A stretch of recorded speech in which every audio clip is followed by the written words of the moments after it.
All right, everybody. Welcome to the lecture. My name is Puck Curtis, and I'm here with Eric Myers. And together, we are the head instructors for the Sacramento Sword School.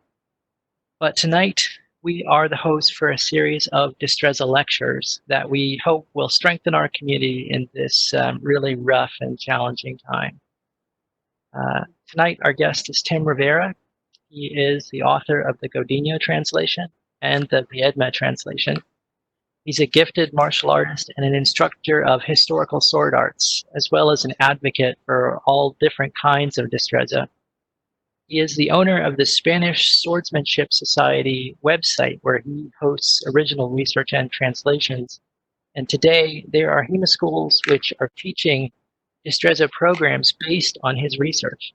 I think it's fair to say that he's joining the ranks of the historical masters as an important voice for Iberian traditions in this new era. Since his last work, Mr. Rivera has been on a journey reading Carranza, Pacheco, Mendoza, Carmona, Thibault, Figueiredo, and more. And tonight he's going to share some of his insights and his discoveries with us. And probably the best thing I can do at this point is get out of his way and let him get started. But before we let him loose, I want to ask the audience to remain muted. You're welcome to express approval in the chat, as well as asking questions. Maestro Myers and I will keep an eye on the chat window for questions and bring these to our speaker, provided that we have the time. And with that, I will ask Tim to begin. Oh, thanks. That was way too nice. First, I just want to thank both Puck and Eric for putting this together and asking me to be the first one to present. It's quite an honor, and I hope everybody has a good time. So I'm trying to share something. Can everybody see that? Puck or Eric, yeah, we can see it. We can see it. All right, cool. All right. So just a little bit about me.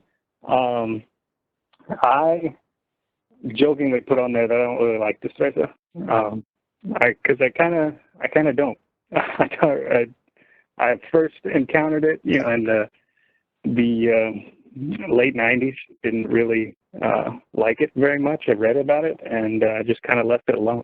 I started in Filipino martial arts. I've been doing that for about 25 years now, and still do that.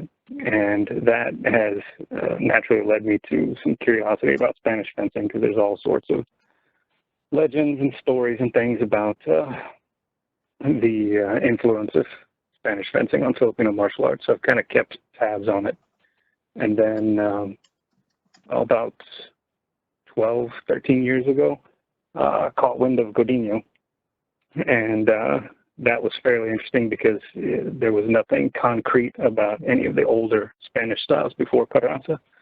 And so that's actually how I met Eric. Got a hold of him and said, hey, can I help out with this? And he said, sure. So I got into it and just hit the ground running, and was in that for a while. And as I was trying to piece that together and figure out what's going on, I dug through a lot of books on the true Destreza and looking for information about the vulgar style. And that led me to Viedma. Viedma was very interesting for me. One, because he had made that transition between being a vulgar fencer to the true style. And so that made me sit up and pay attention to him. But also just reading about his method and giving it a go, it really clicked with me in a way that other ones hadn't at that point.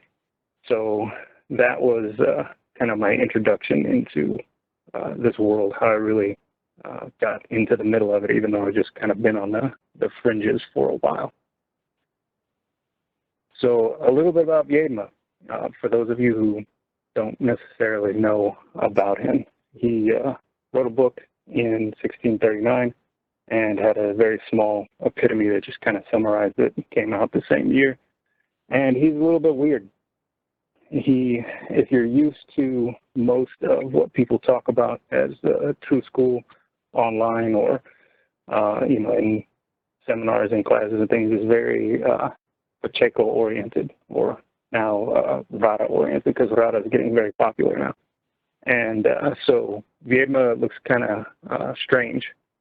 He has a method for teaching, which is unusual in and of itself. Most of the books are either straight up technical or philosophical and don't necessarily talk about how to teach it. And he says right away, hey, I'm going to teach you how to do this. And he identifies some bad habits that he says come naturally, and he wants people to get those trained out right away, and gives you some drills and some advice for how to do so, and talks about why that needs to be done and why it needs to be done the way it is. So the heart of his method is in these spiraling actions with his blade, where he will make clockwise or counterclockwise circles around the opponent's blade, bring it into a different position so that he can gain advantage and strike from there safely. So he calls them these general techniques. He got the names from Pacheco, which we'll talk about later. But he has 7 of them, whereas Pacheco had 4. So it's another thing that kind of makes him strange. And the last thing about it is that he still likes having vulgar techniques. He says that if you do them the right way, they're not actually vulgar. So one classic example is what's called the sambullida, which is also balanzada, if you know Godinho, where basically you just kind of lean back and wait for your opportunity to dive forward and stab them in the gut and run past them. Kind of risky, but the way that Viedma does it, he makes sure that the sword is contained, it's out of the way, and as he dives forward, he puts his hand in there to contain it so it can't come back on him, so it becomes a movement of conclusion, therefore it's fine. Other authors will say, nope, vulgar, should stay vulgar, should never ever be true, and you should never do it, and it's bad and awful. But Viedma's not like that. So the 3 movements that Viedma says are harmful, and these are things that are commonly taught, is when you're taking the opponent's blade on the outside, which would be on your left side if you're a right-handed fencer, and we're going to assume everybody's a right-handed fencer because it's 17th century Spain, so everybody should be right-handed. So on the outside, when you step left and take your opponent's blade on the outside, the reason that is bad is because you're moving their blade and your sword to the right, and you're moving your body to the left, so they are separating. And what that does is it opens your body up. Your opponent can free his blade and comes right into you very quickly, and you have to take a long way to get your sword back into where it can guard you. The other one's just the opposite. You take it on the inside and you move to the right. You're separating your body from your blade. You're getting your body out from behind its protection. And if the opponent evades it, then they can stab you very quickly. The third thing is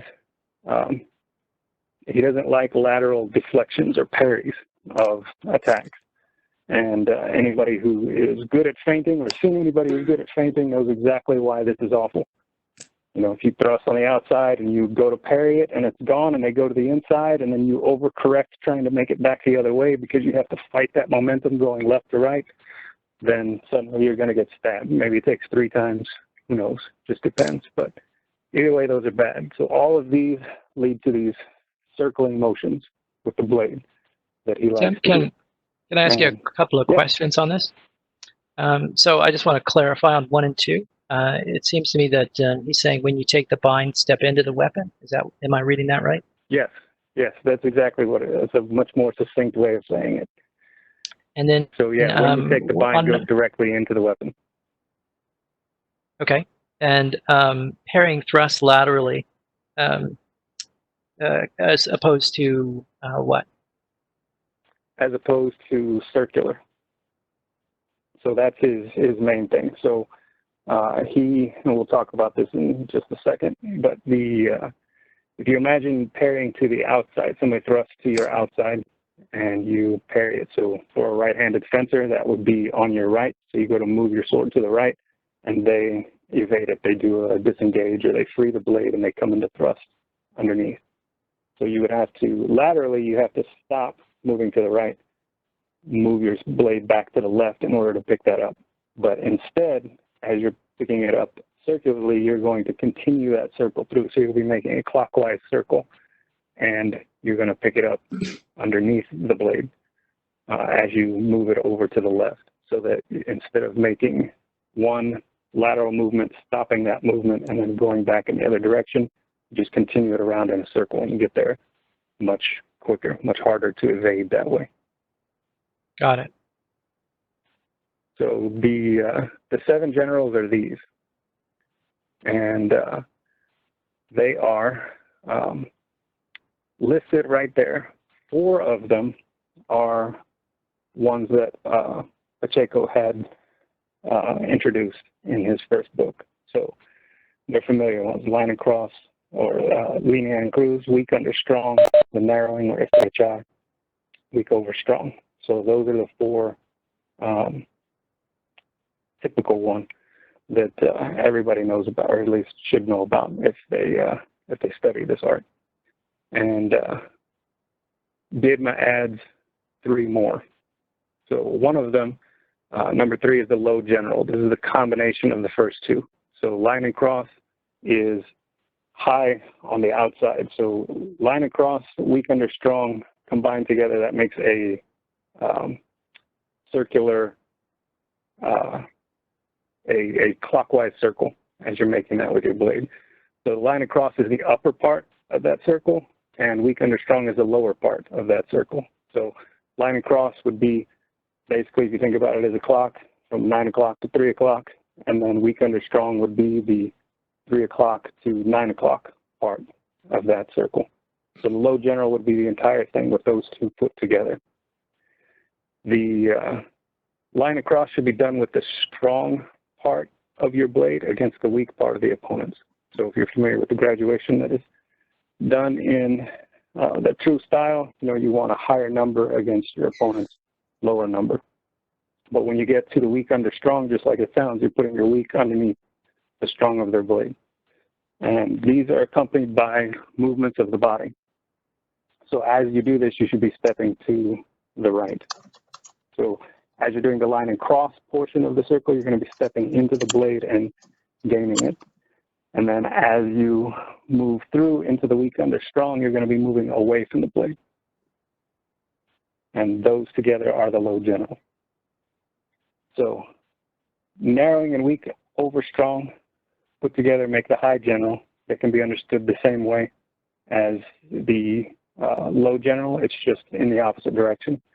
So instead of making a clockwise circle with your sword, you're going to be making a counterclockwise circle with your sword. And that is also moving to the right. So 1 through 6, all of those you move to the right side when you do it. Number 7, the general atajo, that's where you move to the left. That's the classic atajo that everybody knows. You take your blade, you put it on the inside of their blade, you press it over to the left. That's the easy one. That's the one that Viedma likes to teach last, because he says that it's a very powerful thing, but it's a very heavy thing to know, because it's so easy to use, but it's also very easy to counter. So he starts you with line and cross. So that's actually the order in which he wants you to learn those techniques. And he says it's a mistake to start with the general atajo, or even to start with narrowing. And that if you do that, you'll be half vulgar forever. So Tim, that's just good, but yeah. Why do you think, and this is maybe just solely your opinion, why do you think he includes the atajo as a general? Does he give us an explanation? He does not, but he refers to all of these as atajos, which is kind of strange. So he'll talk about the atajo de línea en cruz, the atajo of line and cross, or the atajo of narrowing. He also at one point calls it weak under strong atajo, which by all classical definitions of atajo is not at all an atajo, but it's something that is in his book. He doesn't talk about it. He doesn't explain it. These, as a group, he refers to these as the rounded atajos, or sometimes the true atajos, when they're more linear or more direct, just putting the blade straight in rather than making a circular motion onto the blade. They'll call that a vulgar atajo.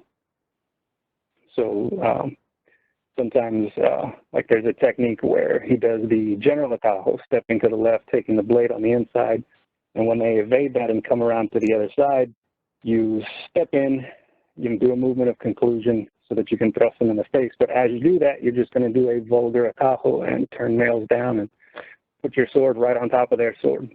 And he makes a distinction between the circular or rounded movements and the more linear movements, and wants you to learn line and cross and weak under and low general first, because he wants to train that rounded movement into you along with the movement of the body. So he also wants, as you move to the right side, he wants you to profile off.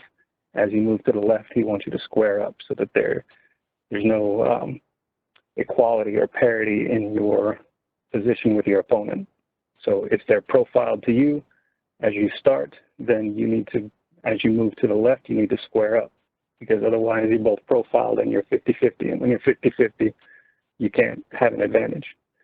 When you move to the left, when you move to your right, you're exposing their chest.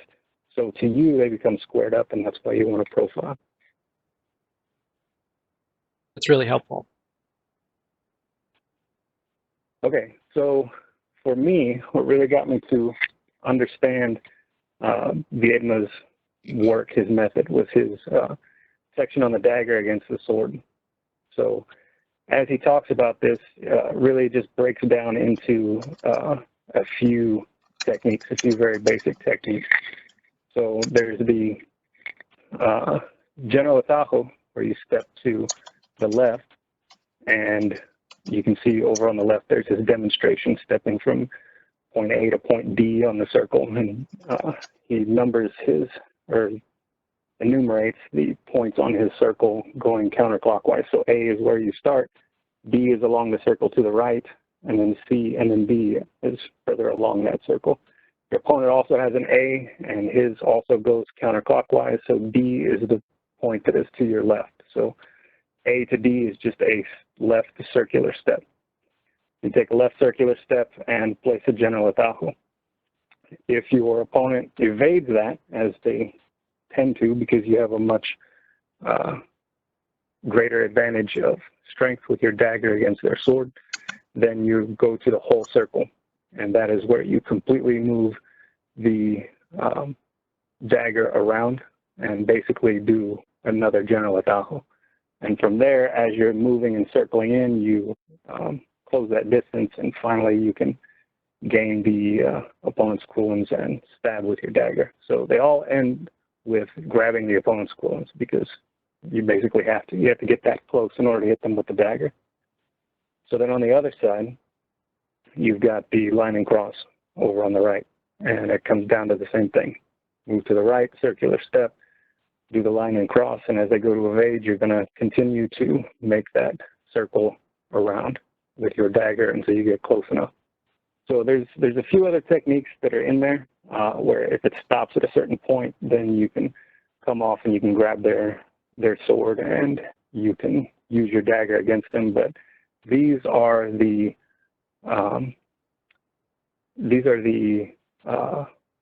core parts of it, which just involves a counterclockwise circle stepping to the left, which is the general atajo side, and then a clockwise circle with the right, which is the line and cross side.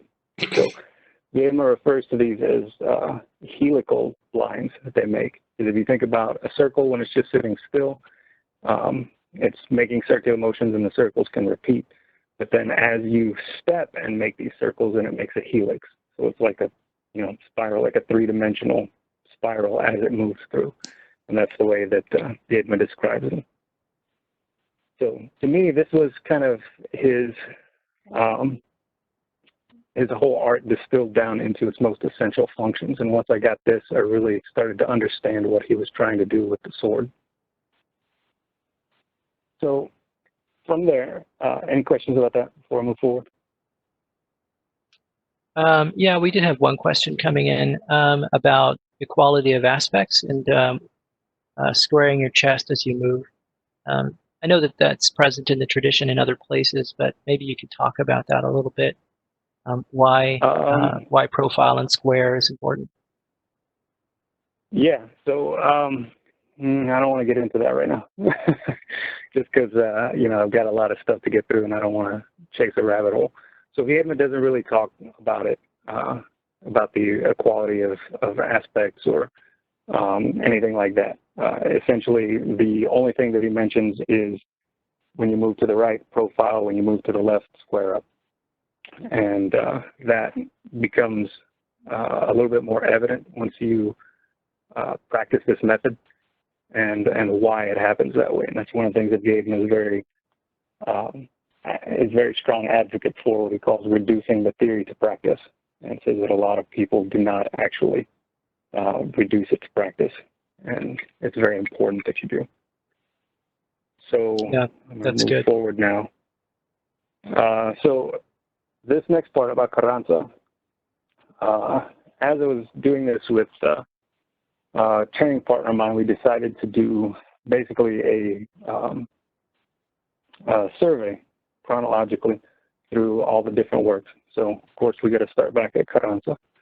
So we started looking at Carranza. There's a lot of things in there that have nothing to do with fencing at all. It's just philosophy.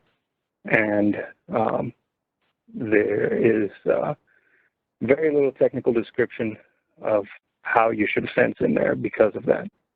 And the thing about it is that, in my view, Carranza was not giving you a method for fencing, or not even a method to determine how to fence. All that he's really doing is giving you a way to analyze a fencing method. So kind of it's a science, like they call it, and he says the science deals with universals. That's a thing that comes up repeatedly. Various authors say that science deals with universals, it does not deal with the particulars. But the idea is not that it gives you a set of principles that then you should be able to follow and arrive at a method.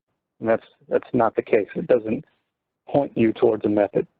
What it does is it gives you a toolbox to analyze a method. So it doesn't lead to one correct answer. What it leads to is a variety of answers. So there could be various types of true destreza, as long as they're done correctly according to these ideas, then it's fine. And so that, of course, doesn't lend itself well to having any sort of precise technical descriptions.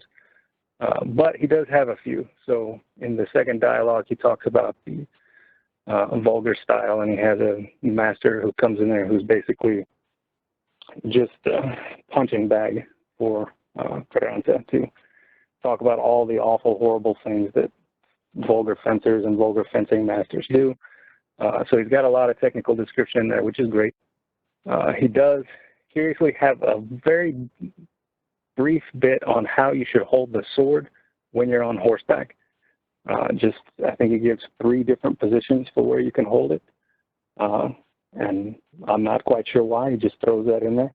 But the other large part of what he gives text on is the dagger against the sword, which is quite interesting. So as we were reading through this, we realized that some of it was very, very similar to the things that Viedma was talking about. So in his talk about the dagger versus the sword, he talks about making circles with the dagger. So he really says that you need to have the straight line of the sword being enclosed or included with within the circles of this dagger, so that your dagger can control it. And then he also says that these circles need to be done together. They need to be done repeatedly, one after another. And as you do that, you enter in with the body behind it, and you make this helical line in order to restrict the movements of the sword. So the essence of what he's describing is the same as what Viedma was saying. Viedma is giving a little bit more technical description about, well, once you get here, you can do this, or when this happens, you can do this. But the essence of it is the same. So any questions about any of that? We have a question about whether these are hand positions or body positions. I'm not sure what that question is referring to. Are you talking about Garatusa in the chat? Oh, holding the sword on horseback? Yeah, those are hand positions, positions of the sword itself, not necessarily how you hold your body. Gotcha. Okay, so now after Carranza, of course, you got Pacheco. And anybody who knows me knows that I hate Pacheco. He's probably the worst person in the whole canon of the true Destreza, bar none. But he is very important, so we can't ignore him. He was the first person to actually come up with a method and publish it. And that is significant. And he, his book, his first book, Destreza de la Espada, is referred by a lot of authors for a very, very long time. It's the kind of seminal work of technically how things happen. And in that, he introduces a lot of the techniques that we tend to think of as Destreza now. So he's got the estrechar, linear, and cruz, the narrowing, line and cross, whole circle, half circle, quarter circle, weak above, weak below, all of that. Some of these terms, he didn't invent some of these terms. They're from Carranza's work, but Carranza didn't define them in a very precise way. Pacheco gives a little bit more precise definition, and then as he goes on later in his career, he gets more and more precise. The one that I wanted to point out, though, is toward the bottom, he's got something called por los filos. So if you've read Godinho, the por los filos means by the edges. So this is a thrust by the edges. And Pacheco talks about it and describes it here, and even gives you a nice little picture to look at so that you can understand what he's talking about. And he admits that it's a vulgar technique, and that it'll work as long as you do it the right way. And so here he describes the right way to do it, which, as you can see, basically just comes down to do it really fast, so then he won't be able to defend himself. Right? If done right, none can defend. But the point of this, other than to just poke at Pacheco, is that to point out that he was creating his method, but like if he was a sculptor, and he needed clay to work out of, the only clay that he had to work out of was the vulgar, old school Spanish fencing. So a lot of it is going to be very, very similar, and there's a lot of overlap between the two, because it didn't just come completely out of nowhere. And Pacheco evolves as he goes on and changes things, but there's a few other things in Grandezas where you can look at it and go, well, that's really highly vulgar. And as we were going through some of this, my partner and I both stopped and looked at each other and went, well, that's vulgar as hell. Like, where does he get off, talking bad about the vulgar guys when he's doing the exact same thing? And that's just par for the course. But the important point is that there's a lot of similarity between these two. So Pacheco writes some more books. He writes his Cien Conclusiones, his compendium, which is a reduction of what Carranza wrote, and with his own little notes added into it. Luckily, for those of you who don't read Spanish, Lois is actually translating the compendium, and so that'll soon be available for everybody to read. Then you get down to a letter that he wrote to the Duke, where he starts trash-talking Carranza and saying that he didn't know what he was talking about. The guy was full of it. He's just a charlatan. And that one is, people don't know exactly when Carranza died, but he was long dead at this point. You know, it's been probably at least a decade, if not more. And that is after Pacheco started getting some fame and started, I guess, going to his head, you know, then he immediately turned around and started trash talking Carranza. So, up steps Carmona.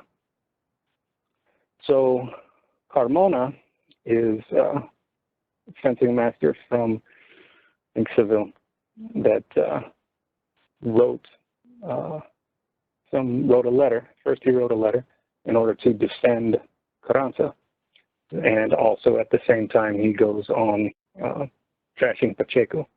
So this starts a giant flame war back when, you know, like Puck likes to always say, Pacheco's an internet troll of, you know, the 17th century.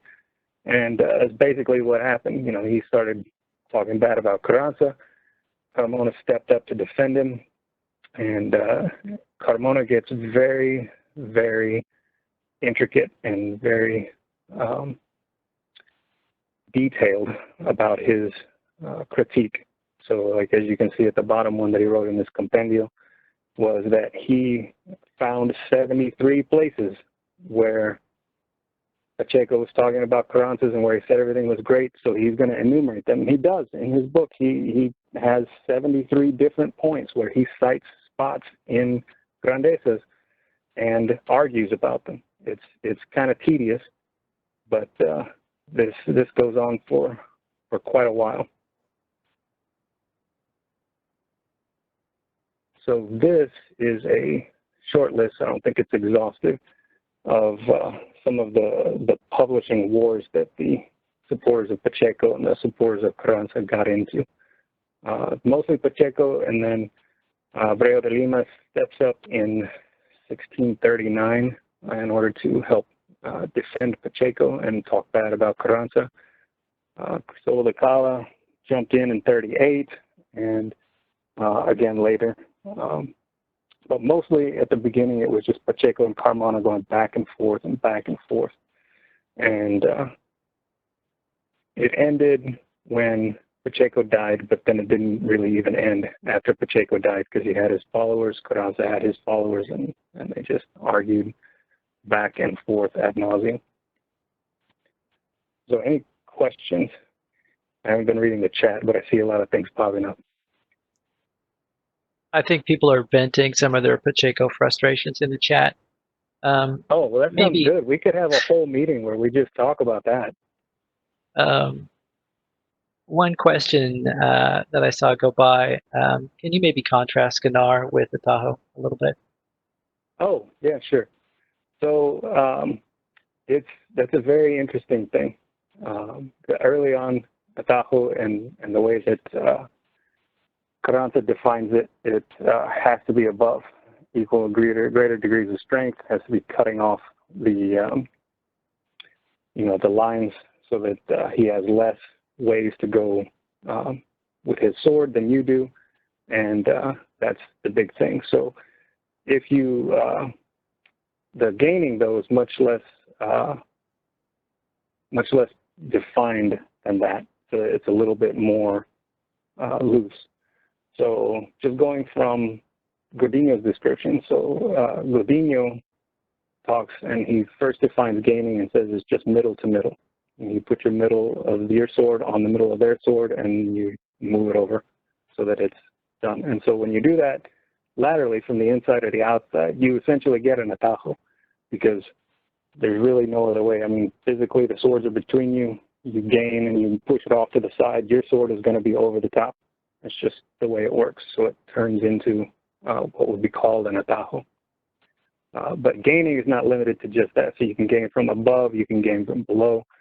Godinho also talks about gaining the middle of your opponent's sword with the strong of yours, and that's fine. But he says do not gain the weak of your opponent's sword with your strong, because it is too easy for your opponent to free his sword from that There's very little of his sword that you're actually retaining that you have back behind your sword. And so that's one thing that he says, you shouldn't do. You shouldn't go weak, strong to weak. And that's kind of an interesting thing, because if you look at techniques like weak under strong or weak over strong, but especially weak under strong, you can see that same kind of idea. By putting your weak under their strong and moving your body in the right position, you give them a false sense of confidence that they have your blade when they really don't. And it can be kind of distracting to make someone think that, hey, your blade is under control, but it's not actually under control.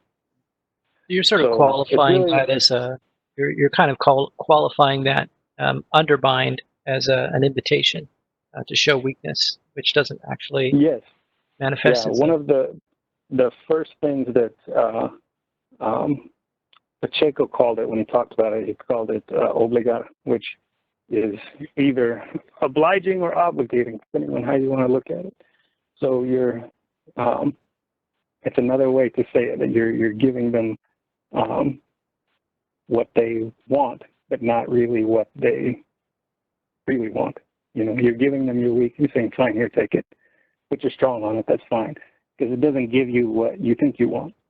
And so as they move into that, or they decide that they're going to do whatever, you can just take your weak off of that very, very quickly and do whatever it is that you need to do.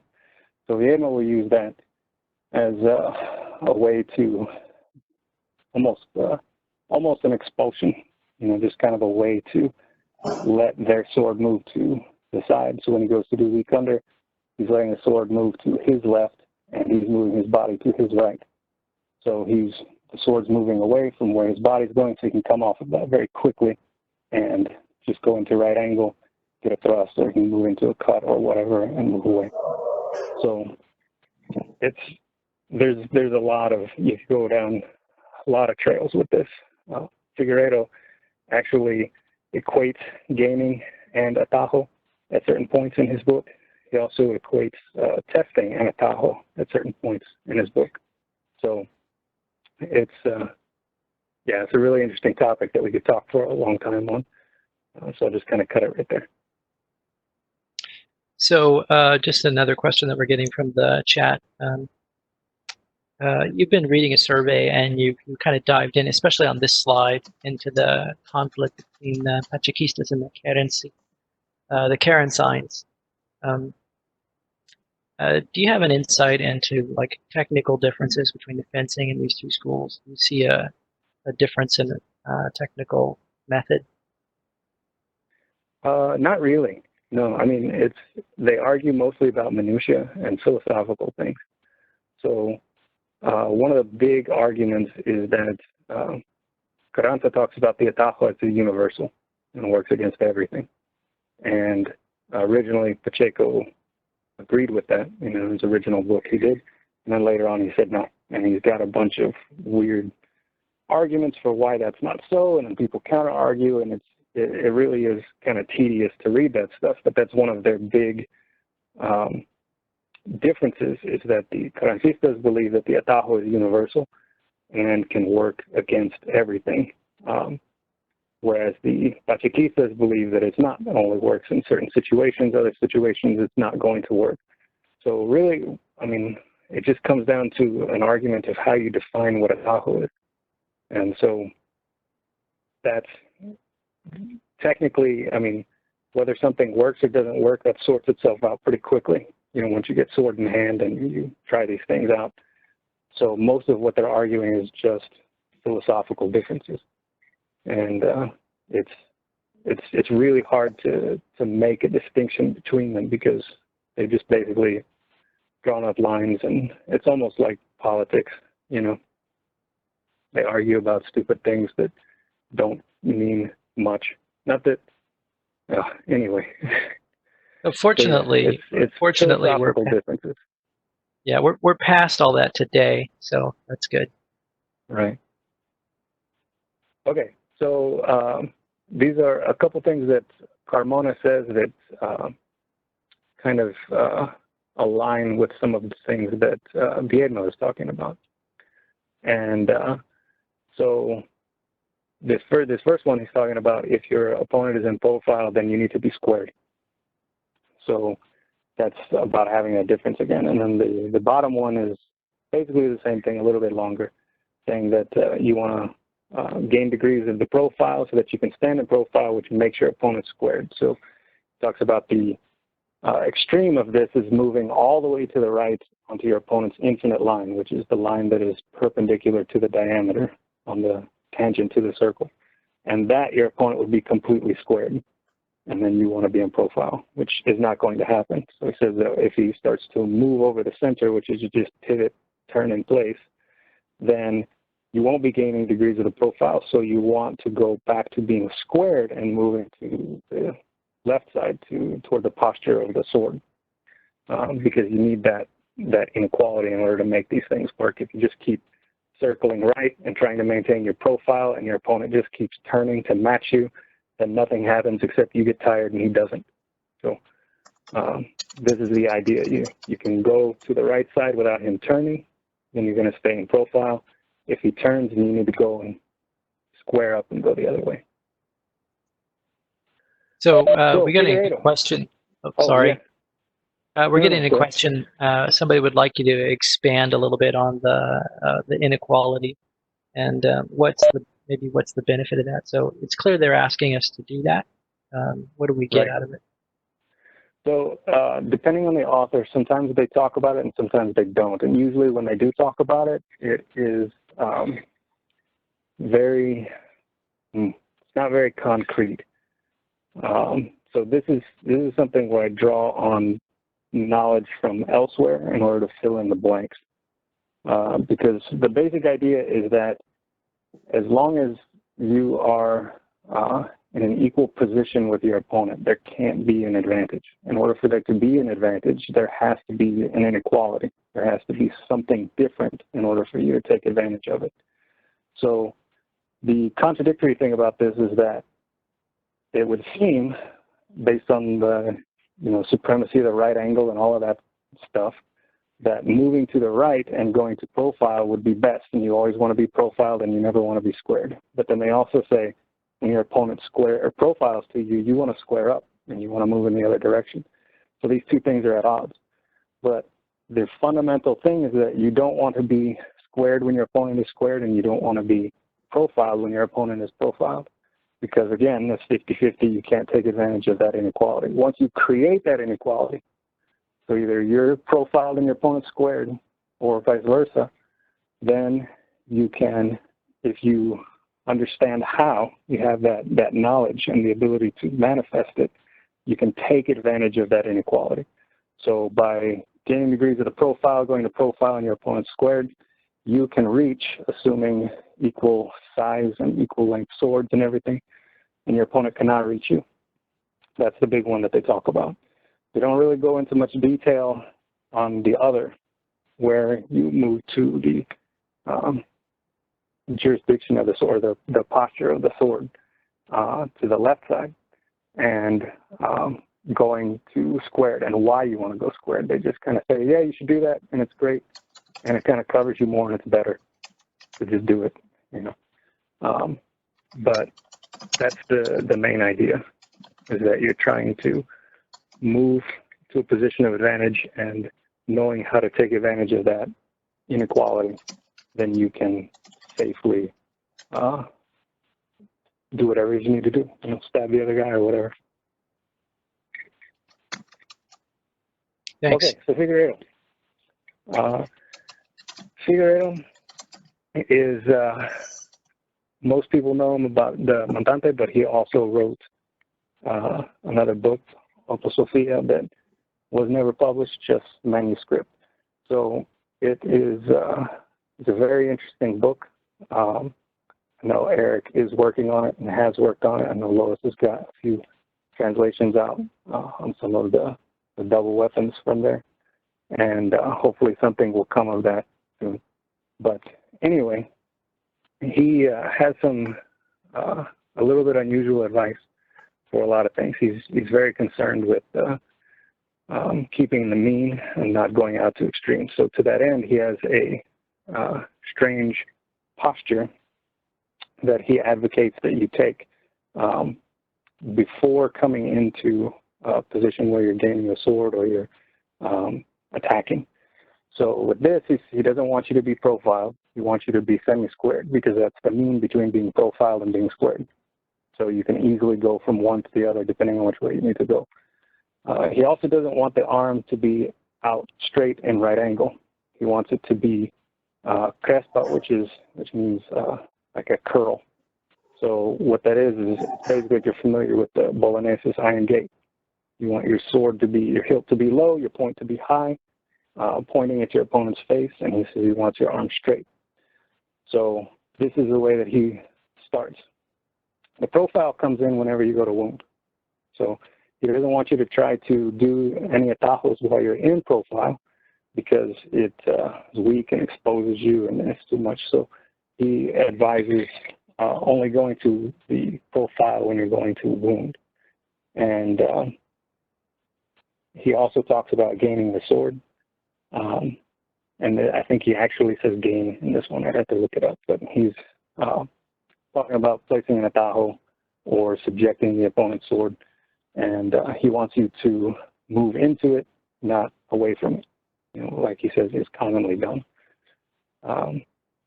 The other thing that he gives is really, really nice is he does these, I call them little cheat steps with his left foot, because lots of authors like to make fun of Pacheco. For his first book, he talks about the different steps, and there's 5 different paths. And path number 5 is along the circle. Path number 1 is close to the diameter. It's about 1/2 foot off of the diameter, and it's I don't know, like 1.5 foot step. I think maybe 2 feet. Path number, they gradually go out closer to the circle until they get to path number 5. Path number 5 is a 6-foot circular step to the right, which is utterly ridiculous. And a lot of people say this is dumb. This is, wow. He gets it from cosmography and different types of steps, and it's one of the things that really drove me away from the Destreza for a long time, is this adherence to dogma, you know, coming from a philosophical point of view and trying to shoehorn things into it. But what Figueiredo comes up with is that he was going to move the foot, the left foot, in the direction that you're going to start to go before you actually take the step. So you don't have to make these, he talks about it, discomposing your body or discomporting your body, when you try to make these very large leaps to get from one place to another. So he'll make a little cheat step with the left, and then boom, he'll move the right foot into where it's supposed to be, and then the left foot follows. So that's another thing that's kind of unusual about him. He doesn't like the wheeling steps, which, if you don't know what those are, look at some of Thibault's plates, and you'll see them all over the place. They're these big pivoting movements where you swing your left foot back around behind your right foot, moving to the right. And the other thing that's very strange about him is that he is not obsessed with the natural movement. So going all the way back to Carranza, everybody's all about the natural movement is better than the violent movement. The natural movement will defeat the violent movement. And Figueiredo comes out and goes, you know, not all the time. Sometimes it doesn't. You know, you have the right leverage with your sword, and you move it up enough, it's going to happen. So he advises you to use the natural when you can, but when you're in postures where you can't, then you're going to use the violent movement and move into that position because it'll work. So the thing that's very, very interesting about Figueiredo to me is how much he uses the false edge. Sometimes he calls it the false, sometimes I think he also calls it the obtuse edge. Somebody else also calls it the violent edge. But anyway, he uses it for 3 different things: cutting, or deflecting the opponent's sword, or ripping with it. And a rip is a fast, kind of forceful upward movement to throw the opponent's sword out of the way before you come back down and do whatever you like. So he gives some examples of things and against thrust. So he breaks it down into outside and inside. And the first one, he talks about using this violent motion with the false edge to throw the opponent's blade out of the way, and then you come down with a rending tajo. A rending tajo is just basically a full downward cut. The next one is similar, but not as forceful. So you're going to use the false edge to deflect the thrust to the outside, but your blade, your point doesn't go so far out of line that you need to come back in with a cut. So all you do is drop it down a little bit and then thrust. So it's a little deflection to the outside, up and to the outside with the false edge, and then ride that right into a thrust. He also just has a counter thrust where you use the false edge and he doesn't say to do it, but I don't know any other way to do it than to turn your hand fingernails up and thrust into his thrust. But rather than the thrust by the edges, like is in the vulgar style, where you'd be on the inside, this time you're on the outside. And then the last one that he gives is a nails down thrust. So this one, he says, literally turn your hand nails down, thrust back in, and having your hand in that position will keep the opponent's sword away from you, which is a very vulgar thing to do, but that's what's in there. So yeah, some more against the inside thrust. The very interesting one is with the atajo. So he advises making the atajo on the inside against the thrust and then delivering a revés, a half backhand cut with your false edge. But when he does it, he says that you should keep your sword in contact with your opponent's sword. So you're not going to bring your blade off of his blade in order to deliver the cut. You're going to keep the strong part of your blade against your opponent's blade. And you're just going to fling that tip back in and give a revés with the false edge while maintaining that contact with the blade. It's kind of neat. It's hard to pull off, but when you can pull it off, it's fantastic. But I assume that practicing it more make it easier to pull off. Any questions about that stuff? So just to be clear, the atajo and the false edge revés, that's a half revés, and you're stepping into the weapon for that. Yeah. Right. And you're isolating. You have to step way into the weapon to do that. Yeah. So you're isolating the strong of the weapon as the defensive tool, and then liberating the tip to do the cutting, almost as like two different pieces. Exactly. Yeah. He also has a thing in there where he rants against Pacheco. I don't think he specifically names Pacheco, but he talks about moving out on a new diameter after completing a technique, and talks about how you shouldn't do that, because if you're in that spot and you need to get out of there because you're not safe, then why are you there in the first place? So if you get into one of these proportionate means where you're doing the technique that you need to do, you need to be safe while you're there. You don't need to rely on, flying back out in order to get to the mean of proportion in order to be safe. So that's kind of an instance where getting into that position, if you were to completely leave his sword, and his sword would still be there, and it can come right into you.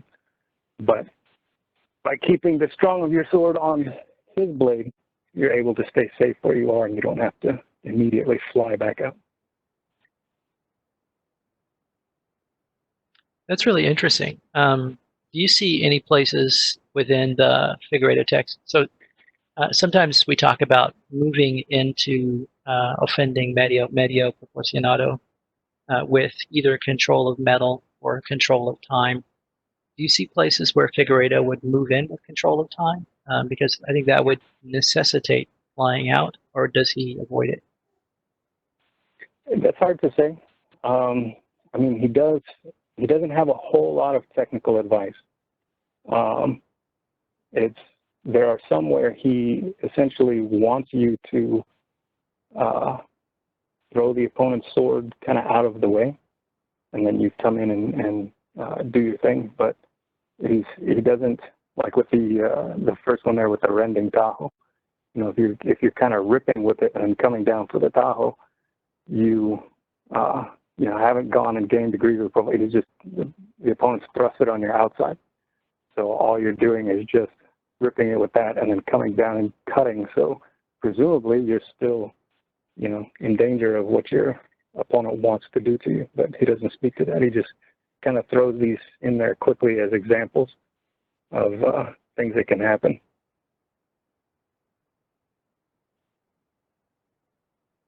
That's good. Okay, cool. So, Viedma, back to Viedma, because I love Viedma. So it turns out he's not so odd after all. There's a few things here that Cristobal de Cala, he wrote in 1642. He was a contemporary of Viedma, and he has some praise for him, that he was such a good teacher that, people came from all around to learn from him, and he counted on his doctrine, and his disciples executed many thrusts, which I thought was a really strange compliment, but whatever, I guess it was a good compliment back in the day. And then Carmona also used an exact copy of one of the images from Viedma's book, which you can see right there below. So he was fairly well known. It wasn't like he was just kind of living out on his own, and he was a lone voice in the wilderness. He was celebrated by at least some of his peers. So Tim, if you go back one slide, sure. One of the things I notice about the names of those cities that are mentioned is that a lot of them are, excluding Madrid, they're in southern Spain, which Right. we would more regularly associate with the Carranza part of the tradition. And you mentioned earlier in your presentation that the sword and dagger material lined up pretty well. In your opinion, do you think this provides some evidence that Viedma was part of a larger Carranza movement? Would you align him with these other authors? Yeah, that's my working theory right now. It requires some more extensive searching and reading about things, but that's my going in theory, is that's why he seems so odd. It's just because the way that he's talking about things are ways that are more common amongst the Carrancistas, which we don't have very many technical works for. Things are dominated by Pacheco and Pacheco's adherents. So that's essentially what I'm doing right now, is as a part of this survey, is trying to go through and look a little bit deeper into the authors from the South and more into trying to tease things out of Carranza's book to see if maybe we can shed a little bit more light on some things that are more technical differences between Pacheco and Carranza, or at least their followers. That's really interesting. Thanks. So some of these things that originally seemed strange with Viedma, the squaring and the profiling, moving the body and the sword together, so moving into the sword whenever you take the atajo or whenever you gain it, the helical movement of the sword, him liking to do the rounded atajos, as he calls them.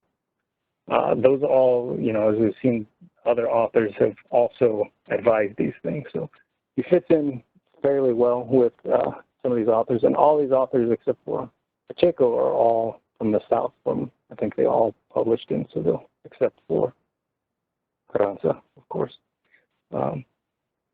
And most of the people that they mention in their book are also, from the South.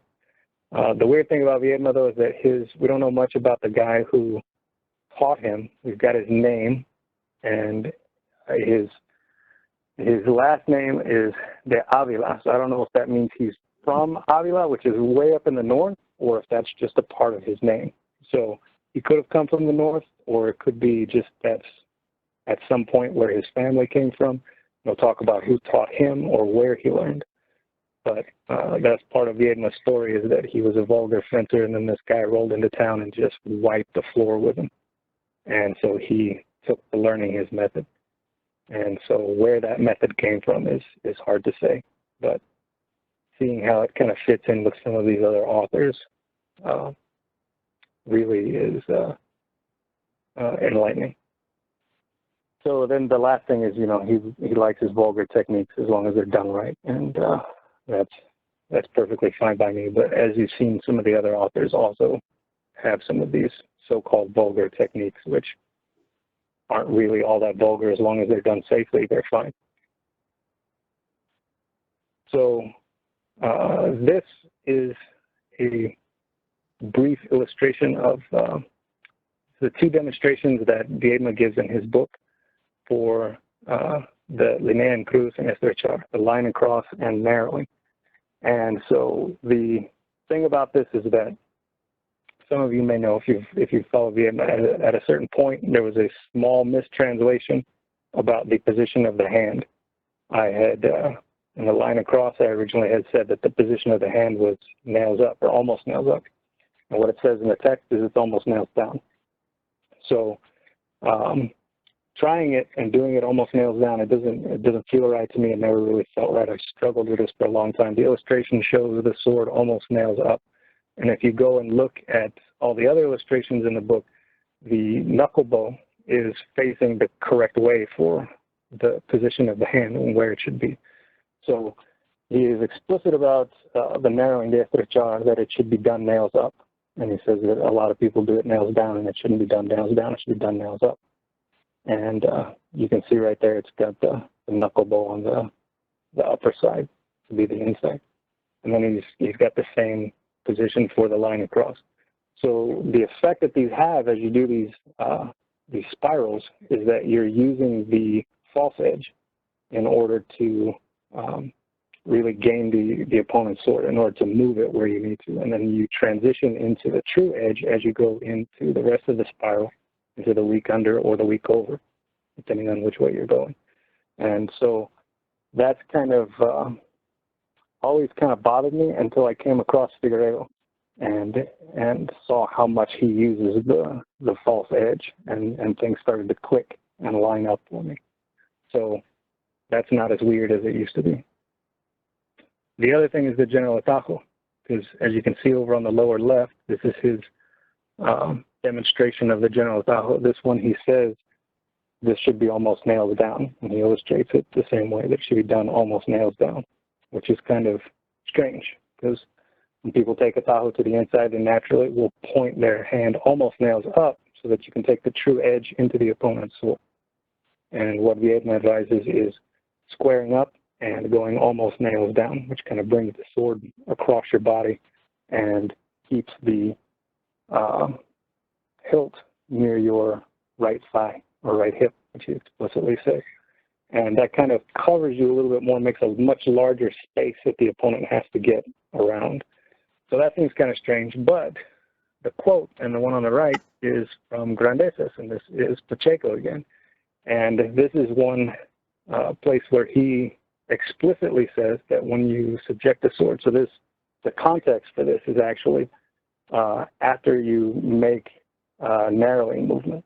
So you're going into the narrowing, and for Pacheco's work, for the Grandezas, the one on the right, you're going into the narrowing and the opponent comes off of it and comes in to thrust you. So you are going to quickly move around and subject the sword.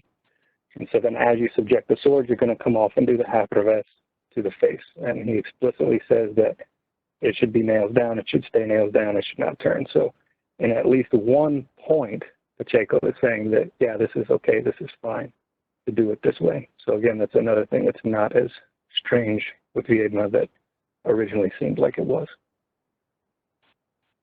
So Tim, yeah, can we just go back to that Grandeza picture? It seems to me that the play that you're describing from Grandeza, where you're seeking the narrowing, so you're going into a counterclockwise circle from high to low, and they elude, and then you collect by completing the circle. That also ties into sort of your idea of Viedma's process using circular action for picking up. Yes. Yeah, I just thought that was... It's very, very similar. So instead of going into the subjection, what Viedma would do would go into weak over strong, where he would do what he says, pass over or pass through weak over strong, where you don't hang out there and then continue on. you just pass through that position of weak over strong. And so he would use that typically, rather than doing a subjection and then coming into the half reverse, he would continue that motion into a full tajo. And so he would come over and pass through weak over strong in order to help the opponent's sword go in that direction that it was already going, and circle that all the way around as he continues circling to the right into the tajo. That's really So interesting. Very, very similar. Yeah, it sounds like you're almost moving into a ripping play at that point. Right. And I very, unsurprisingly, I very much enjoy Viedma's version. And Phil, my fencing partner that's been going through this with me, really likes this from Pacheco. He really enjoys laying that on there and then just going right into the half reverse. Because anybody who's actually pulled that off knows that it's a fantastic feeling when you do that to somebody. So you're saying Pacheco was right? No, I'm saying that my partner prefers Pacheco's method. Come on, Puck, keep up. Okay, so I really found Figueiredo and Viedma's advice very complimentary. The posture that Figueiredo gives is very interesting because it's talking about what you do before you get into the position, and almost no other authors talk about this. Thibault does, with all of his weird stepping and things that he does to get into that position, but very few talk about how you should get into it. They just start in it, and this happens, and you do whatever. So Figueiredo's advice on the posture is very interesting. That semi-squared with the iron gate position of the sword, and that use of the false edge comes very easily off of that position, and it is a whole lot of fun to actually do that. And so going from that position and coming up into a line across, or rolling over into the general tajo on the inside, all those come very, very easy from that position. And in fact, before I started playing around with Figueiredo, what I would do with Viedma is, especially because I don't want to hang my arm out there and I don't like moving my weapon around and letting other people play with my weapon, I just leave it low. And then as I get into that mean of proportion, then it would start to come up. And then depending on where it came up or what the opponent was doing, then it would go into, one of those generals in order to deal with his weapon, or go straight into the truss if he didn't have it in the right spot. So this way is a little bit easier, the way that Figueiredo advises, and all of his usage of the false edge to deflect things or to rip, that all flows in very, very nicely with the things that Viedma has to say. And his cheat steps, I love Figueiredo's cheat steps. I mean, they're just like fantastic. His advice on footwork is probably the best that I've read from anything that I've come across. It's very, very practical and very easy to get into. And then the sword and dagger. So if you haven't checked out Lois's translation of Figueiredo Sword and Dagger, it's online on her blog somewhere. I don't remember what it's called, but you can just search Figueiredo Sword and Dagger, and it's there.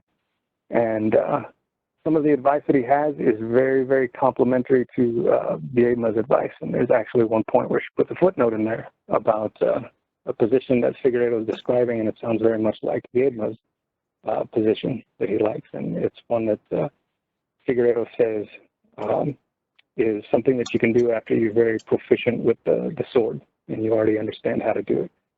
So putting those together is really, it's basically my current excitement right now, or at least it was until everything got shut down and I can't fence anybody anymore. Okay, so this is the last bit is just that this is what I'm working on now and what I'm going to be working on shortly in the future. As Puck mentioned earlier, looking more into Carrancistas or Andalusians, the guys who were in the southern part of Spain, to include Carmona and Cala.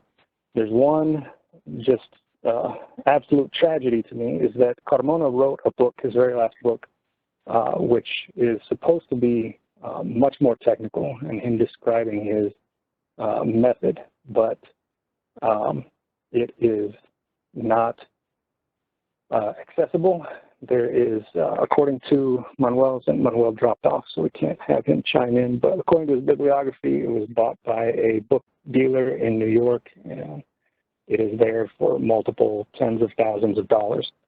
So it exists, and it can be gotten a hold of, but I don't have that kind of money to drop and just pick it up.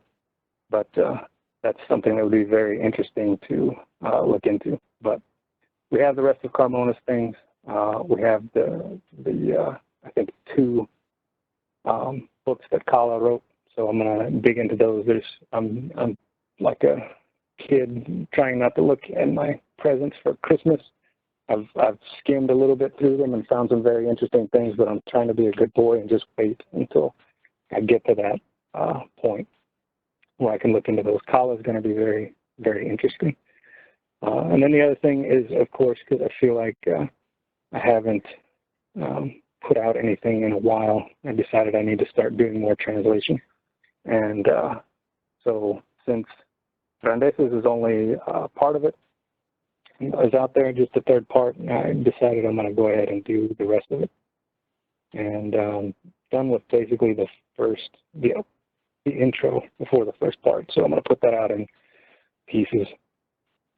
So at some point in the next couple of weeks, you know, the prologue and the table of contents and everything for Grandezas will come out, and I'll do the first part and put that out. Gradually, the whole work will be out there. But yeah, this is all stuff I got to fit around my real life. So it's going to be slow going. That's really lovely of you to do that.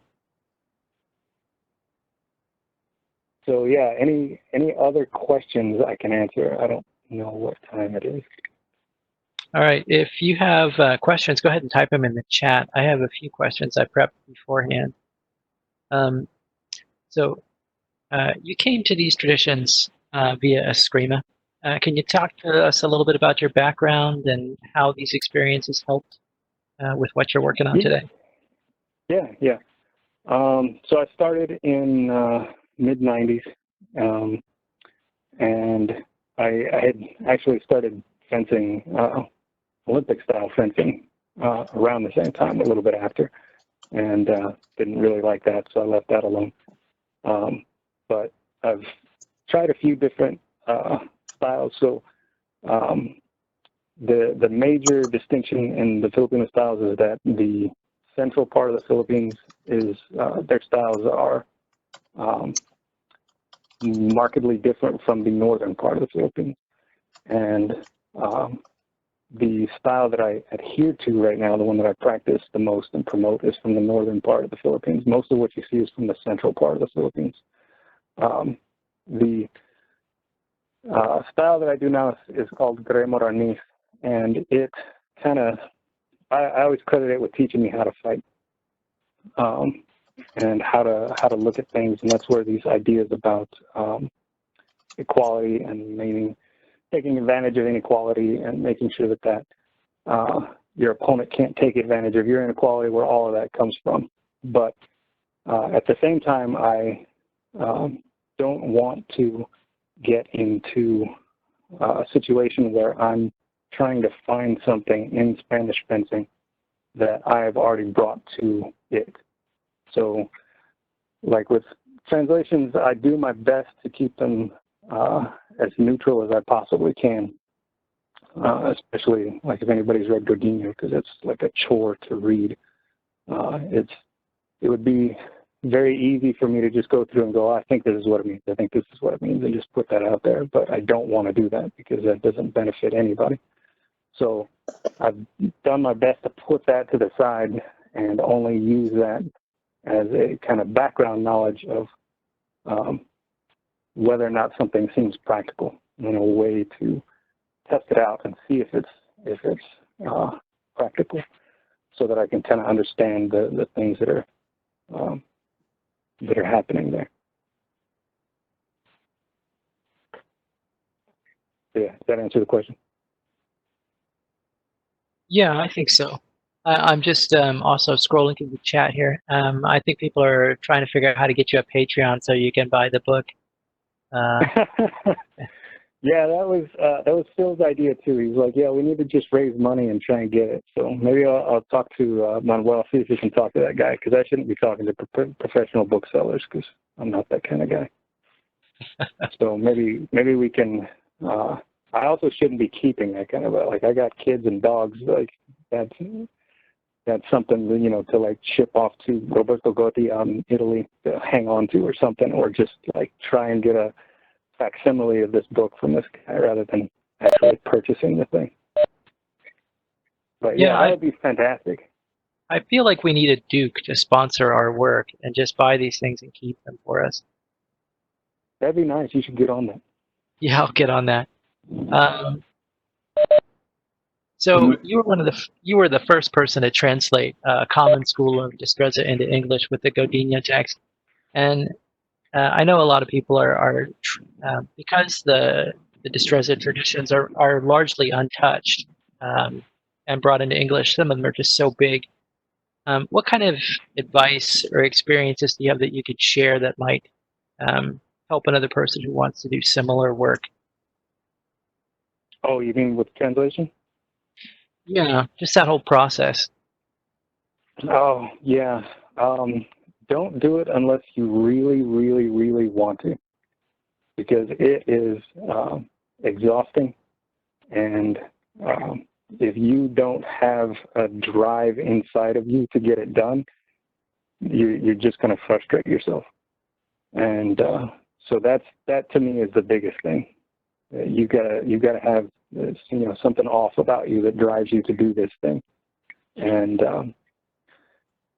that's the biggest thing for me. Did I answer the question? I don't know. It's kind of vague. Well, so you've done a couple of different things. In one case, you published formally, and in the other case, you're putting up work for free on your website. Maybe contrast those two approaches. What do you get out of either one? Oh, well, so the formal publishing was fantastic. As anybody who has read the book can tell by differentiating that from any of the PDFs that I've just put out, because I had to work with an editor. And so working with an editor is great because they don't care about your stuff. They'll just come back and say, this doesn't make any sense, change this is garbage. And so there's a lot of things that I wouldn't have done unless an editor had come to me and said, you need to do this doesn't make any sense. And that was Greg Melee, actually, who was my editor. And there were a lot of times we fought over certain things. He's like, this doesn't make any sense. And I go, yeah, I know it doesn't make any sense, because it doesn't make any sense in the original, but I'm not going to change it, because then I'm going to introduce some of my own bias into it, and I don't want to do that. And I know it's unclear, but there's nothing I could do. There's other things like tenses. So I would translate things that would sound kind of strange, because I couldn't put my finger on it, but then he could, and say, look, this is a tense that we just don't use in English. It technically exists, but we don't use it. So don't reword it, take this out and do something else with it. So that was very beneficial. So having gone through that with Godinho, which took a while, it was a fairly long process. And in the meantime, I was still doing other translations that helped me a lot to refine the other translations that I put out for free, because it's super easy to just throw something out there and say, here you go, it's a translation.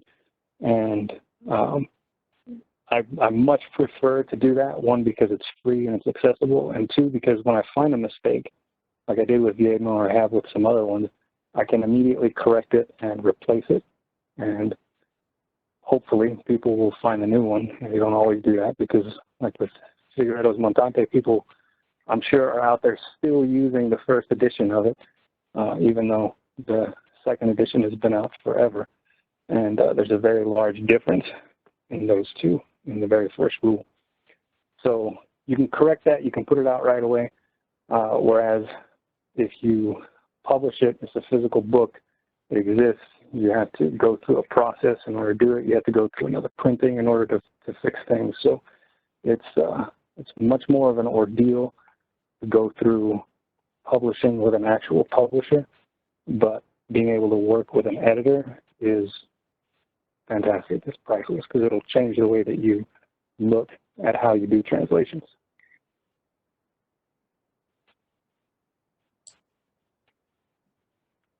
That's really good. I just want to remind the people in our chat, because I think they're just more excited about the things that you're saying. But if you do have a question, go ahead and type it into the chat, and I'll try to pick it up. Otherwise, I'm going to work from my prepped questions. There was a question earlier when you were talking about Viedma's 3 things not to do. Separating the body from the sword was the first 2 of them. And we had a question of, is that both defensive and offensive binds? So, yes. Okay. Yes, it is. Yeah, there is one place where Viedma specifically talks about doing it, where you want to do it the wrong way, basically calls it. So when you're doing the line across, which is on the outside to the right, and you're stepping to the right, stepping into the sword, that's the way you should normally do it. And you're taking a circular step, so you're moving slightly closer as you do that. He does talk about how if there is an opponent who does not like having his sword gained or doesn't like having it constrained, then he will move it out immediately. And it's going to be very difficult to do this. You have to kind of chase him around in circles. So one thing that he does that he likes is that he will purposely move the wrong way. So he'll move to his left while he makes that line across while he gains on the outside. But when he does that, the important difference is that he does not make a circular step. He steps along the line of infinity, which is the tangent line to that circle. So he actually gets ever so slightly farther away. And that invites the opponent to come in. And as you do that, then you can close off that line with a, I can't remember if he calls it a vulgar atajo or not, but basically you just go straight into stepping forward and thrusting because they've moved over into that position for you, and you just close it off. So rather than having to step with a circular step to the left and get the general atajo and then going to profile and moving into a thrust as you control their sword, they've done it for you. And so you just step right into it and get to thrust them right in the face with it. So that's the only time he talks about being able to do that. Other than that, whether he's doing it to defend or he's doing it to attack or to gain control of the opponent's sword so that he can make an attack, it is with that agreement of direction where the body and the sword go. Okay, thanks. So we've got another question from the audience here. This one is about the montante in Viedma. And it says, regarding Viedma's montante, it seems different from all the other montante sources. Do you have any thoughts about that? Yeah, my only thought is just that it's an afterthought. And he kind of alludes to it when he says, you know, people don't really use this anymore, but here you go. And he throws it in there. I don't think he really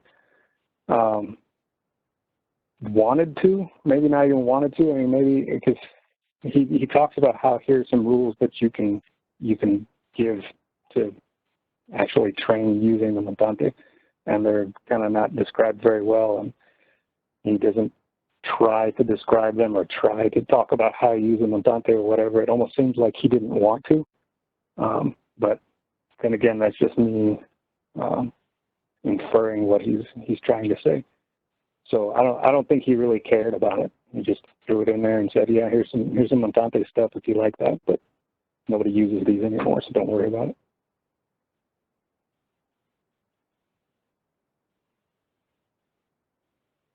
So we've got another audience question about building curriculum, and the question is, when you're putting together a curriculum, especially from a source that says non-contiguous as Godinho is, how would you begin organizing that and putting together your teaching approach? Oof. Well, yeah, the weird thing about Godinho is that although he's not very linear with regard to, how you should learn or how he organized the book or anything like that. It is a very cohesive art. There are pieces into it that tie into other pieces. So I was just talking about this the other day, that there's a rule where he talks about how to cut against multiple people with his sword. And it's kind of weird, doesn't make a whole lot of sense, but once you get to a similar rule with the Mondante, then you can look at it and go, oh, I see what he's doing. And then you can go back and practice the single sword version of that a little bit easier, and it'll start making more sense. So, anybody who's really gone really far into an art and is trying to teach an art, it's a lot of it. There's a lot of circular dependencies, to put it another way. And so it's hard to figure out where to start teaching that thing. And so really, you kind of just have to pick the one that resonates with you the most. So for me, as an example with Godinho, the distinguishing characteristic about Godinho is he's very offensive. Even his defenses are offensive. So every time somebody does something to you, stab them. Like that's his answer. Unless you can't stab them, then do this slightly differently, then stab them later or cut them. Or if things go really bad, then just run away and keep cutting until you can, recompose yourself. Or if they're super bad, poke them in the eyes and then run away and grab your sword and start fighting. So he's very much, to me, very offensive. So then that's what I start with, is just, okay, here's how to make a proper offense with keeping the other things in mind. And then as you go that, you'll start to build out, and then it'll gradually circle back around to the things that you had to leave out at the beginning because you had to leave them out. So that's the way I approach it. It's almost like there's some space for somebody who knew Godinho really well, like somebody who might have translated the book, to write a practical handbook, which cleans up his writing.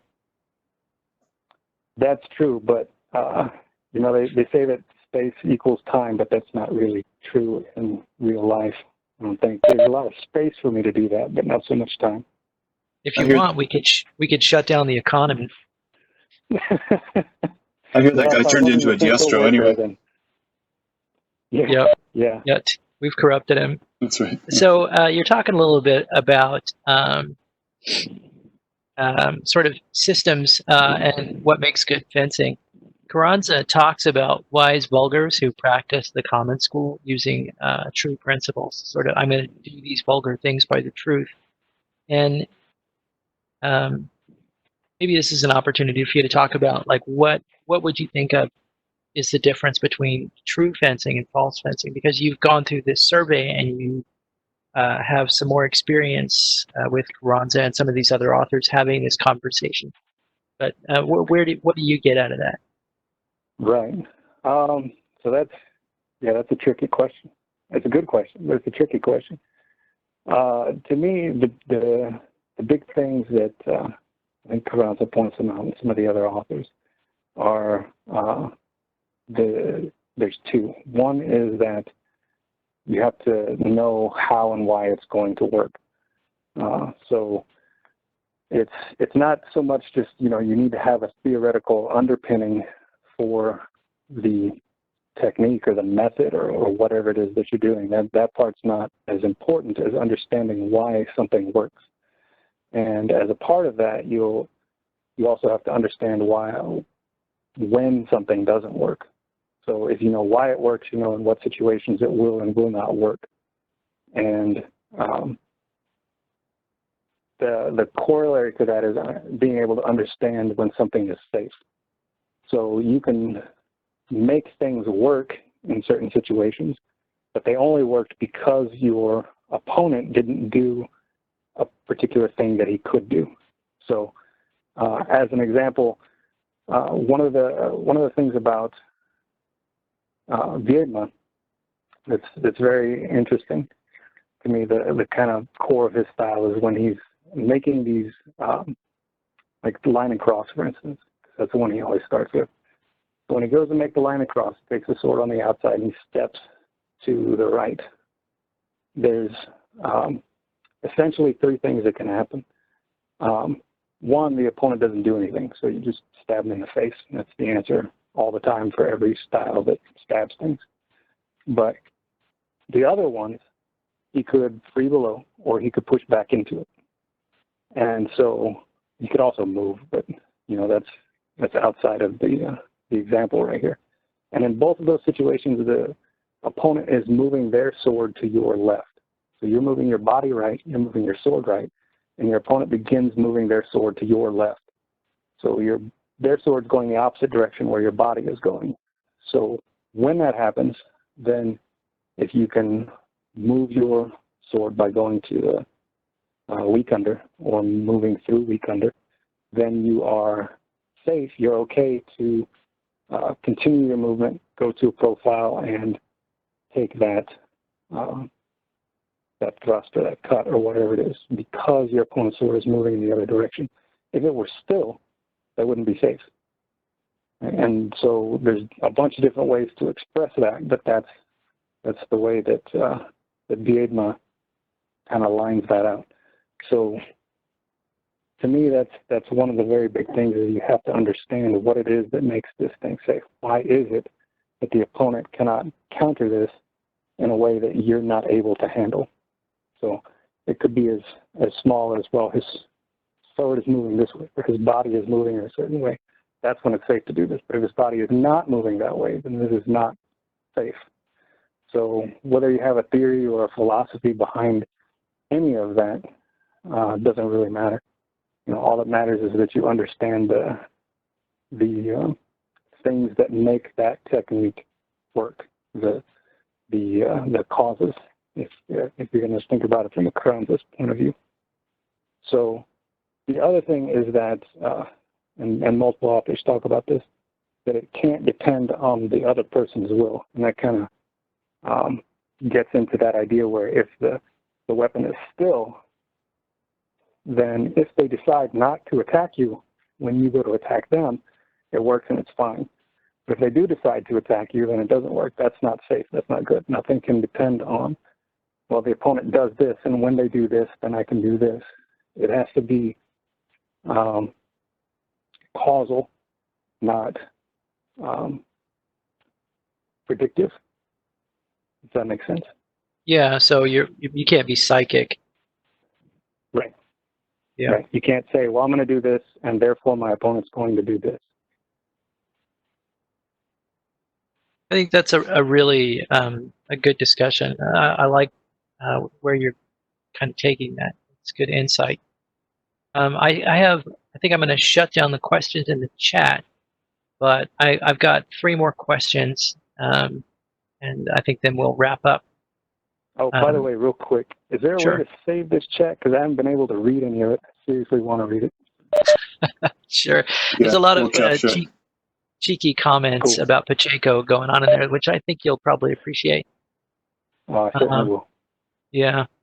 So, fencing question about vulgar versus true, common versus true. The true school authors have a lot of advice for fencing against the common school.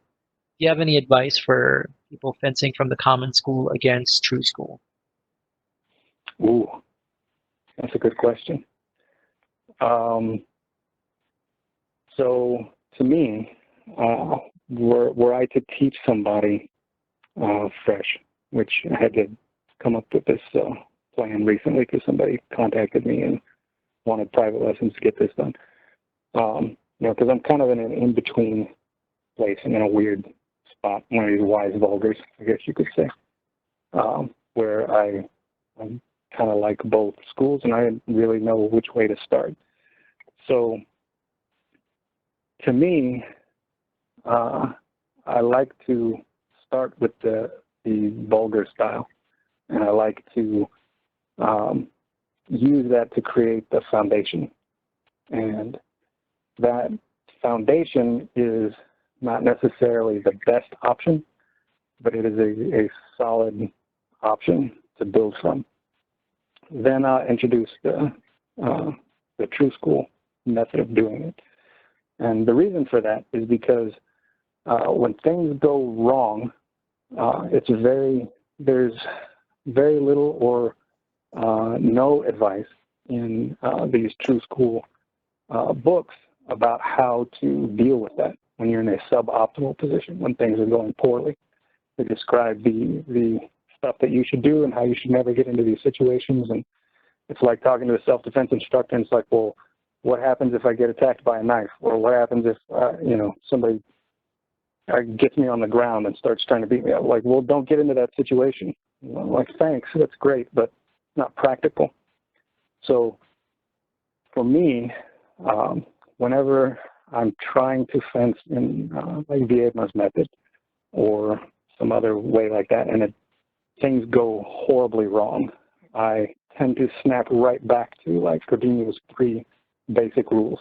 Just throw a nails up or nails down thrust, completely close something off, jam something in there, and then get the hell out so that I can recompose myself.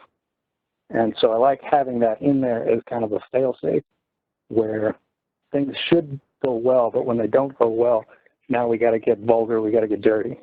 And then I can get things back out to where I'm probably going to be in a better position. But at the time, I'm not in a good position, so things have got to be bad.